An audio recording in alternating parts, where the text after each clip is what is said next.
नमस्कार।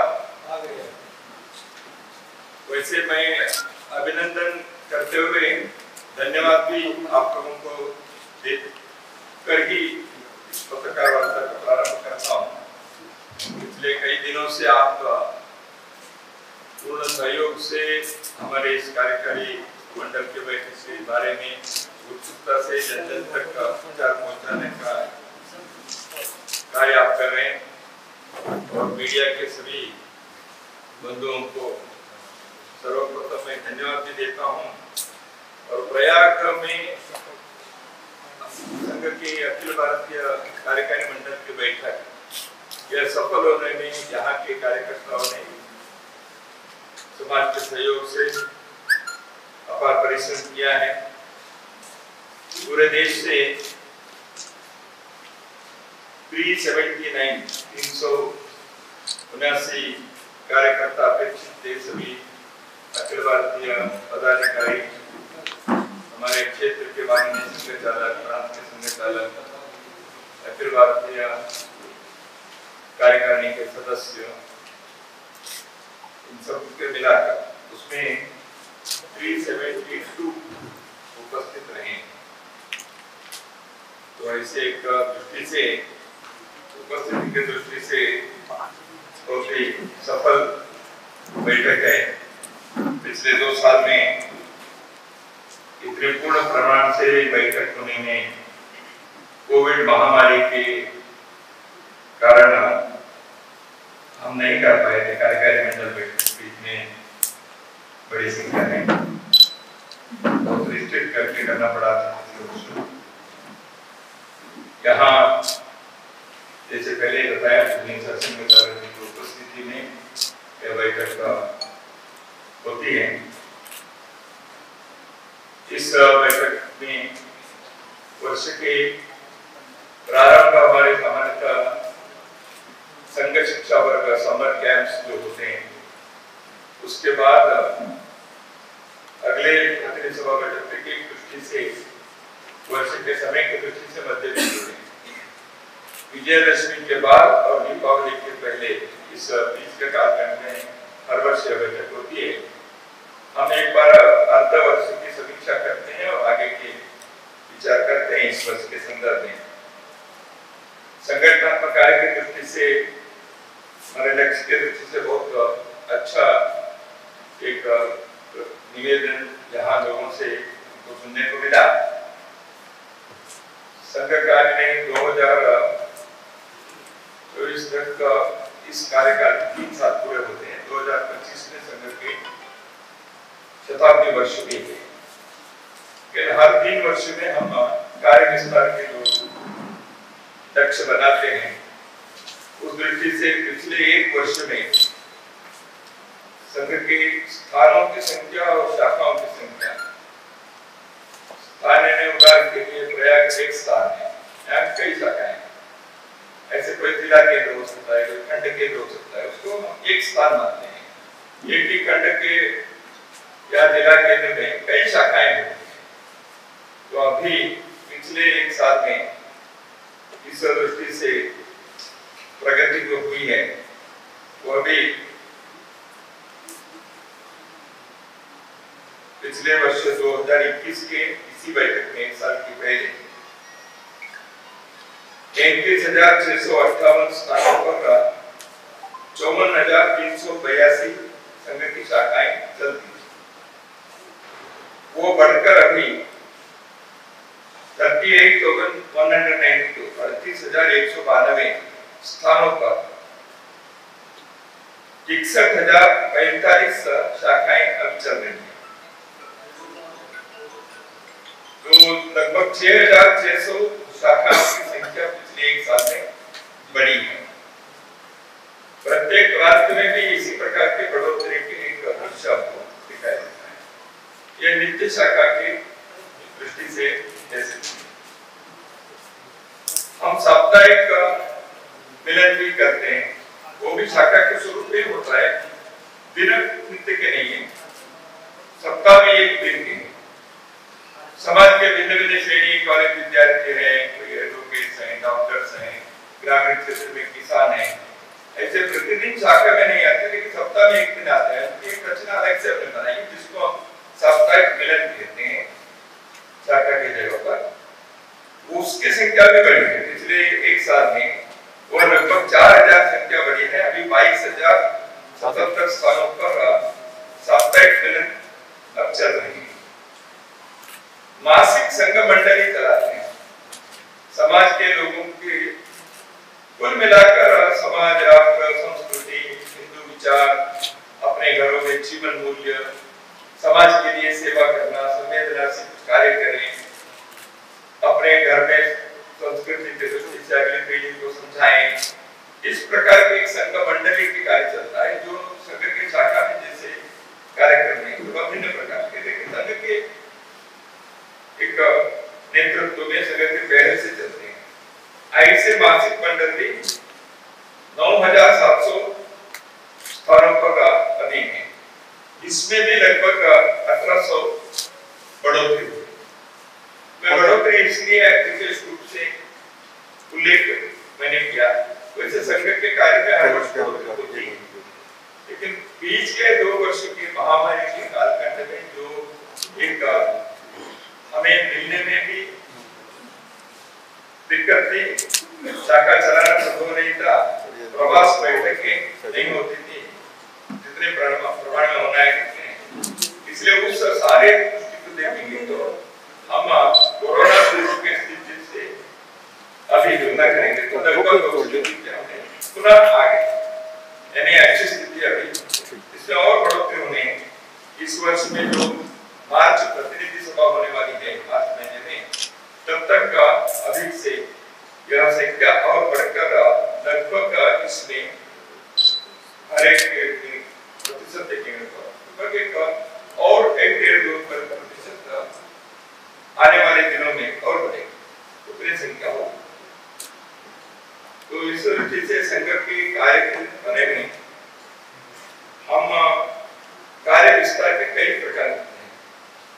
उदाहरण के लिए एक खंड है ब्लॉक, उस प्रखंड में सभी मंडल में शाखा होनी चाहिए, एक मंडल में सभी गांवों में शाखा हो, नए पंचायत। ऐसे सोचेंगे तो बहुत सारे प्रांतों में उस स्थिति को भी लगभग 99%, 95% पहुंचे। राजस्थान में, उत्तर प्रदेश के 6 प्रांतों में, मध्य प्रदेश के 4 प्रांत है, मालवा, मध्य भारत, महाकोशल, ऐसे प्रांतों में ऐसी स्थिति है। केरल में, चित्तौड़ राजस्थान के 1/3 उदयपुर में, ब्रज प्रांत यानी पश्चिम उत्तर प्रदेश के एक हिस्सा जो ब्रज क्षेत्र है, ऐसे क्षेत्रों में पूर्ण खंड की स्थिति सभी खंडों में आ गई, यानी वहां हर खंड के सभी मंडल में शाखा है। हम इसलिए हर जिले में तो एक खंड तो सभी ऐसे बने, ऐसे इस बैठक में हमने तय किया है, तो ताकि 2024 के अंत तक यानी शताब्दी वर्ष 2025 में इससे पहले हिंदुस्तान के हर मंडल में संघ के किसी न किसी रूप से शाखा साप्ताहिक मिलन पहुंचना है, क्या हमारी योजना है। नौजवान लोग 1 साल 2 साल देने के लिए पिछले 2 साल में जो हमने प्रयत्न किया, लगभग 3000 युवक अभी इसी शताब्दी वर्ष के विस्तार यानी पूर्ण समय देने वाले निकले हैं। इनकी संख्या और 1000 तक बढ़ सकती है आने वाले 6 महीने में। पूजनीय सरसंघचार्य की देश के एक प्रमुख व्यक्ति, हिंदू समाज की दृष्टि से सभी लोग मानते हैं। पूजनीय सरसंघचार्य के प्रवास वर्ष भर निरंतर चलता है। संघ के कार्यकर्ताओं के मार्गदर्शन देने के लिए तो संघ की बैठक होती है, समाज के लोगों से भी मिलना होता है, समाज के लोग भी कई बार निमंत्रण देते हैं। इस वर्ष विशेष उल्लेखनीय यह है, पूर्वोत्तर राज्यों में मेघालय, त्रिपुरा उल्लेख के लिए मैं उदाहरण के लिए कह रहा हूँ, वहां के जनजाति लोग, हम हिंदू हैं, हमारे कार्यक्रम में आना चाहिए, ऐसे उन्होंने भी आशा व्यक्त की, अपने योजना बनी। मेघालय के बहुत सारे लगभग 11-12 जनजाति के लोग वहां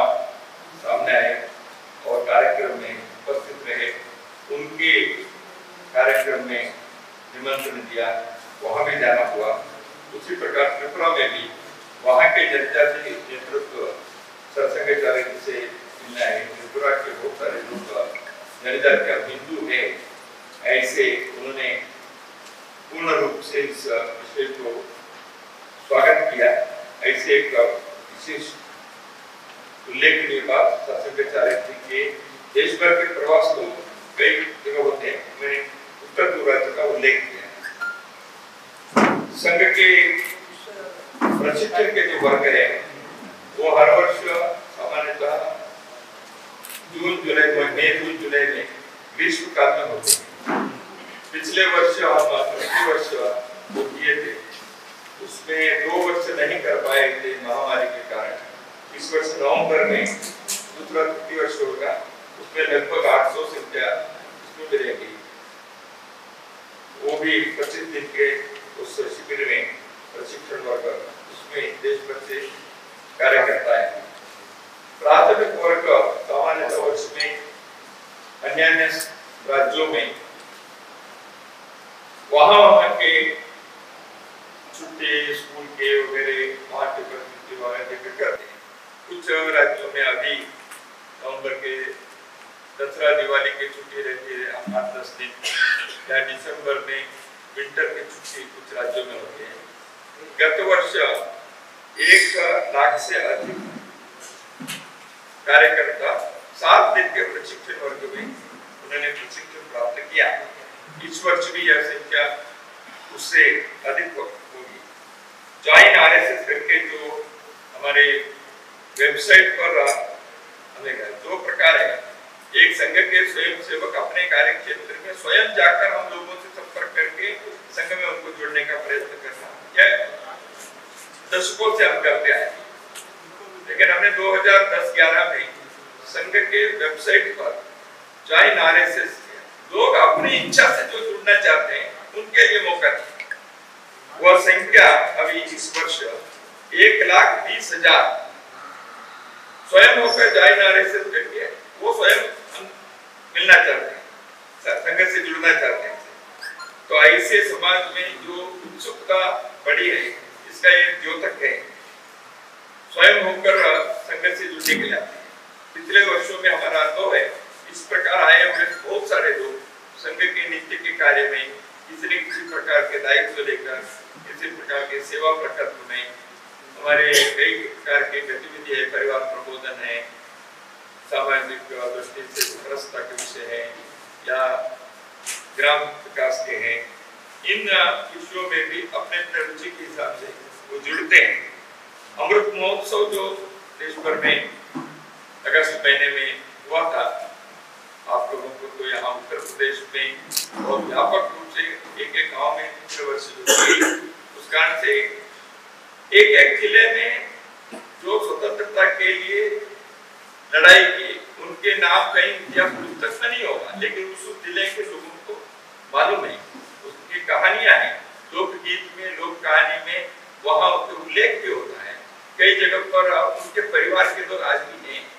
इसलिए ऐसे लोगों के मिलने का एक बहुत व्यापक प्रयास जो हुआ, उसके बाद गांव-गांव में जो एक वातावरण भी बना, देश में राष्ट्रीयता के स्व के स्वतंत्रता के आंदोलन में लोगों ने जिस प्रकार भारत के स्वाभिमान, भारत की आत्मा की दृष्टि से उन्होंने काम किया था, उसको उजागर करने में इस प्रकार के कार्यक्रम केरल से लेकर असम तक हर जगह पर, यहाँ भी कई प्रांतों के उल्लेख के कथन उन्होंने किया।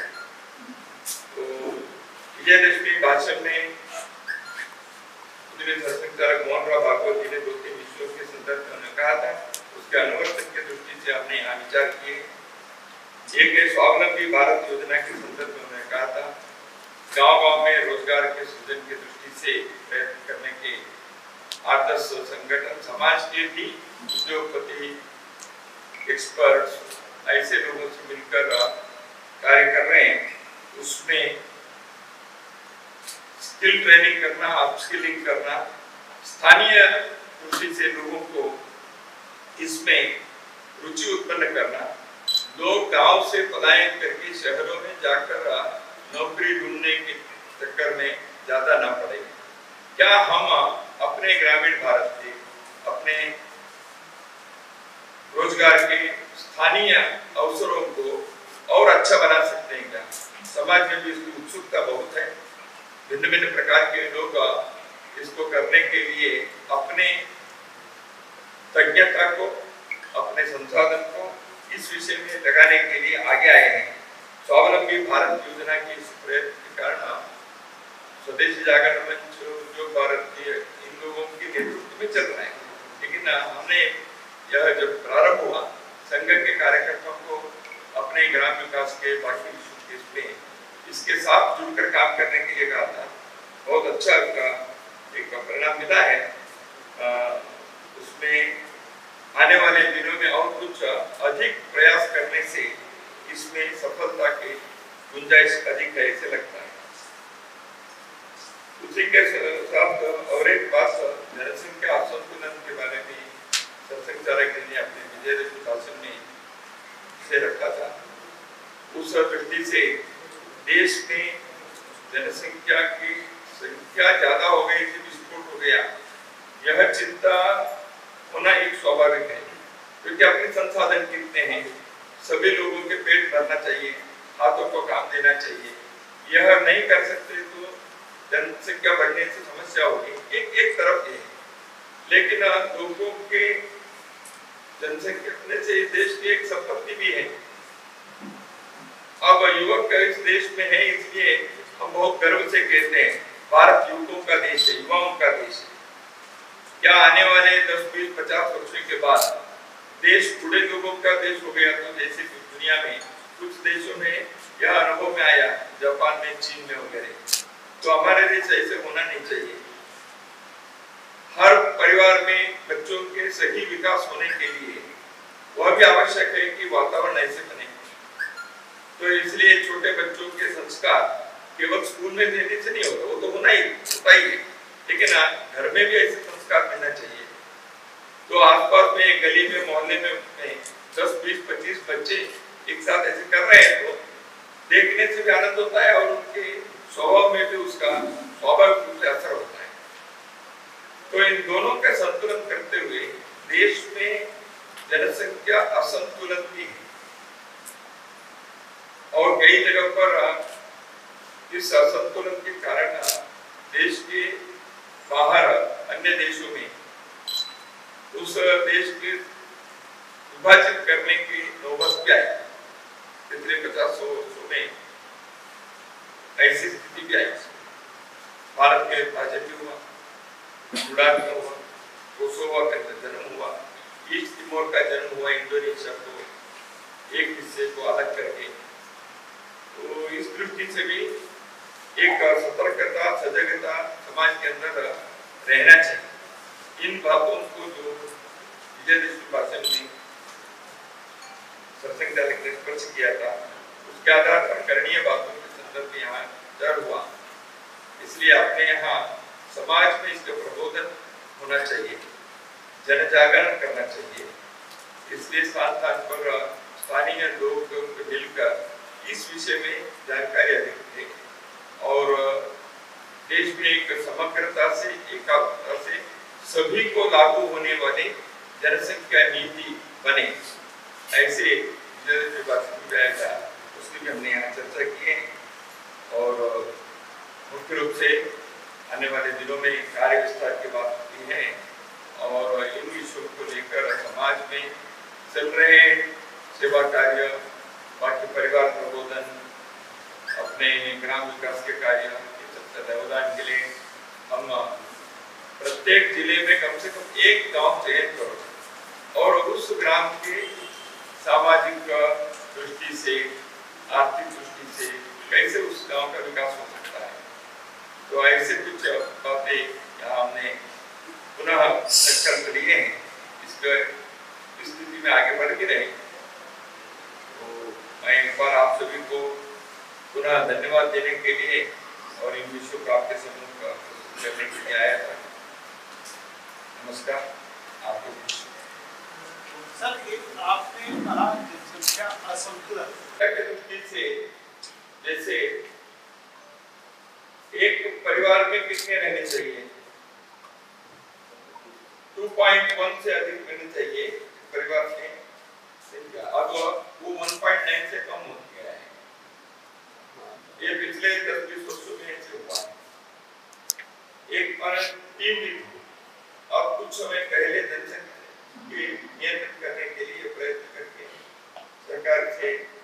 जनसंख्या नियंत्रण के प्रोजेक्ट का 40-50 साल पहले प्रारंभ हुआ था।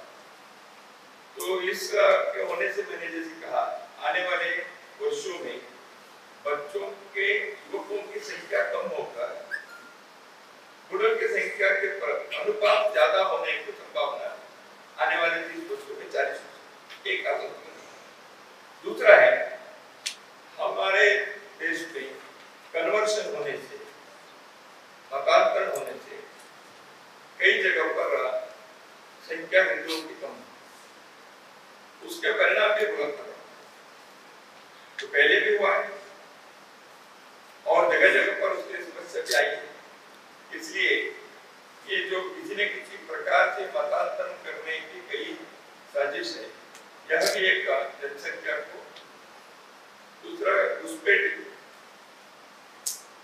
बांग्लादेश के बांग्लादेश से उत्तर बिहार के राज्यों में आप पूर्णिया कटिहार में देखेंगे या नॉर्थ ईस्ट में देखेंगे यही इसी के लिए आंदोलन भी हुआ था।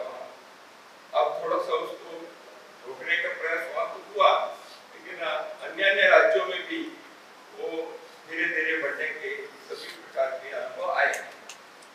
तो इन कारणों से वहाँ के सामाजिक आर्थिक दृष्टि से तनाव पैदा होते हैं। तो ये तीनों कारण जनसंख्या के असंतुलन के जवाब दिए। ये पीछे हो गई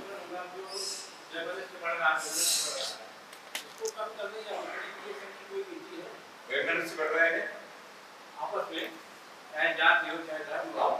संघ तो इसलिए सभी को लेकर चलना चाहिए ये संघ का आग्रह पहले से ही है। हम तो इसलिए हिंदू सोदरा सर्वे का है किसी भी प्रकार के भेदभाव समाज में उत्पन्न नहीं करना है और ऐसे भेदभाव उत्पन्न करने के जो प्रयास होते हैं उसको समाज इस विषय को जागरूक रहकर उसका खंडन करना चाहिए उसके शिकार नहीं बनना चाहिए। इसलिए हम सामाजिक सद्भाव बैठकें करते हैं संघ से सभी जाति बिरादरी के लोगों को इकट्ठा करना जिले के ब्लॉक के लेवल पर साधु संतों के कभी कर रहे थे साधु संतों भी अलग अलग जाति बिरादरी के उनके अनुयायी हैं। ऐसे सामाजिक सद्भाव बैठकें करते हुए ये जो आपने कहा वैमनस्य आपस में द्वेष दूरी ये ना हो उल्टा हम सहयोग कैसे कर सकते हैं। उदाहरण के लिए व्यसन मुक्ति करने हैं ये केवल कानून करने से नहीं होगा।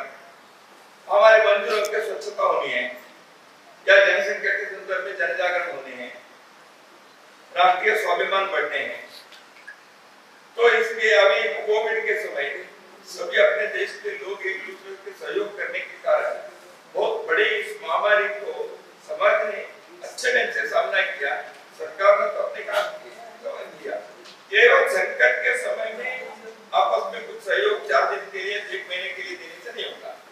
इसको साल भर करना है तो सामाजिक सद्भाव के एक निरंतर प्रयत्न इसलिए संघ करना है। तो ये सवाल है कि इस बार की बैठक प्रयागराज की क्यों कराई आपने? 2 साल पहले भी हुई थी पूर्वोत्तर हिमाचल की इस बार में प्रयागराज हुई तो क्या मतलब मेन फोकस क्या है इसका मतलब प्रयागराज ही क्यों क्या जो आपकी बैठक का आयोजित बैठक हुई है नहीं हम अलग अलग जगह पर करते हैं यहाँ के कार्यकर्ताओं ने आने के लिए पिछले वर्ष कर्नाटक में धारवाड़ में हुआ था। देश के संगठन है सब जगह करते हैं जो कोई भी चेक करने नहीं यहाँ के 2-3 जगह पर सब कुछ एक एक प्रश्न है ऐसे मान अल्पसंख्यकों से बातचीत वार्तालाप की भी कोई बातें हुई है क्या अल्पसंख्यक समुदाय से? हम अल्पसंख्यक ऐसे किसी को अल्पसंख्यक की कल्पना ही अपने देश में वो ठीक नहीं ऐसे संघ का पहले सब देश के नागरिक हैं ठीक है अलग अलग पूजा पाठ अपने स्वभाव के वो अनुपालन करते हैं कर सकते हैं देश की विविधता है हम सभी के संपर्क रखते हैं।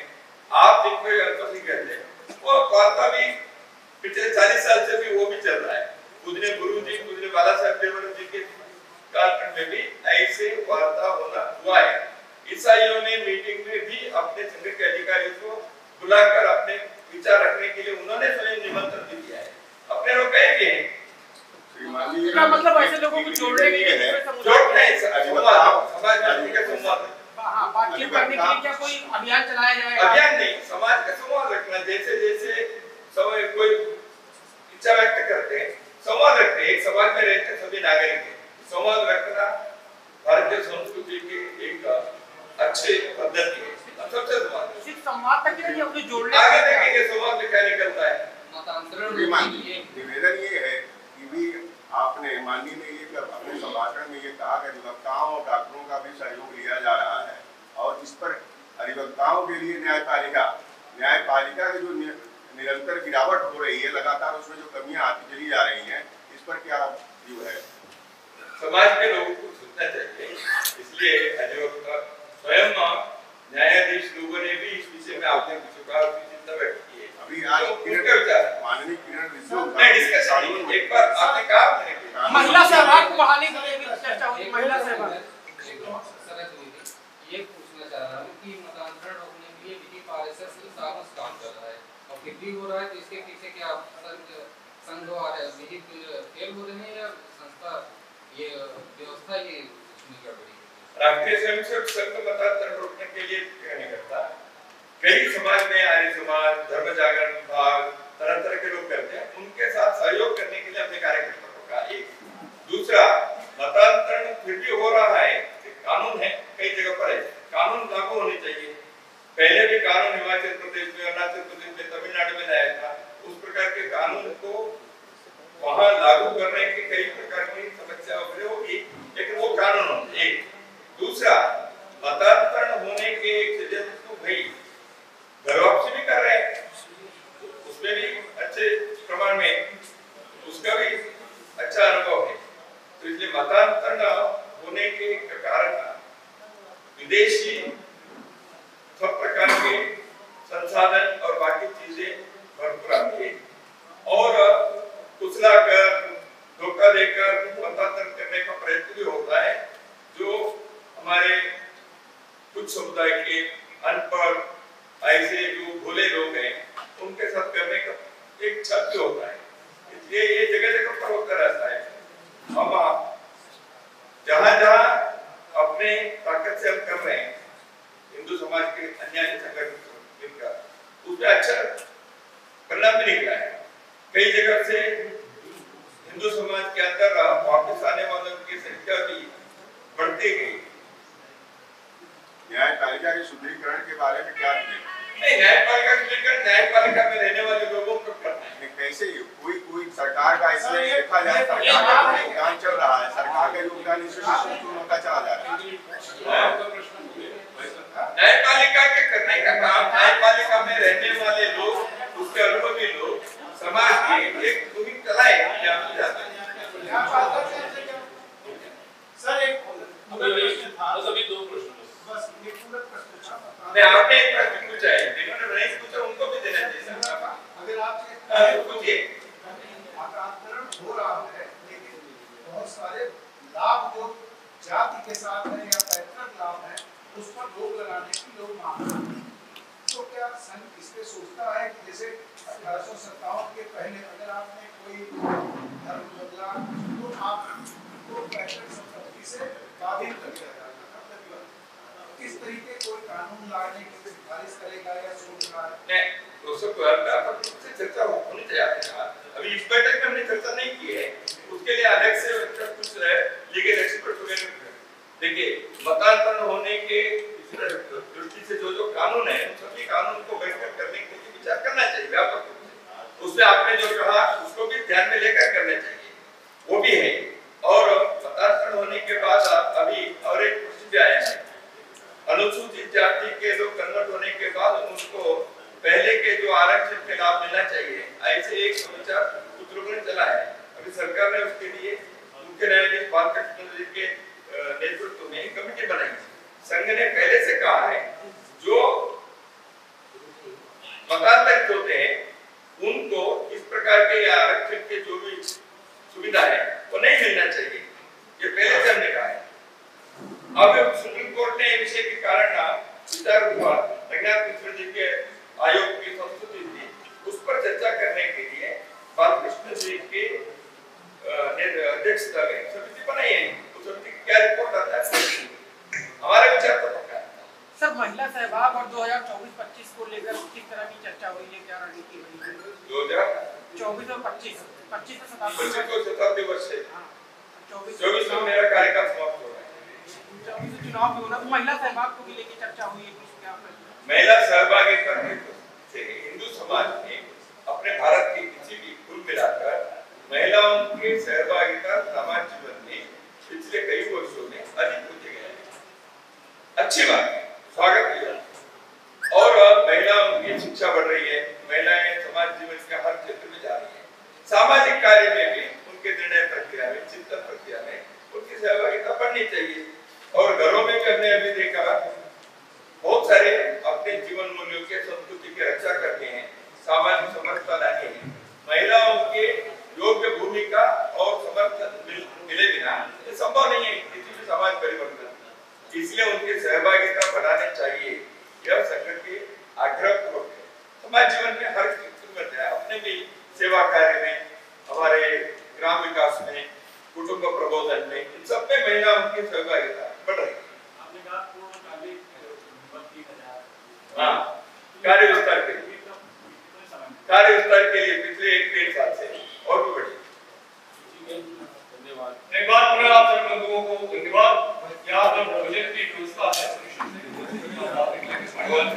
सभी बंधु धन्यवाद।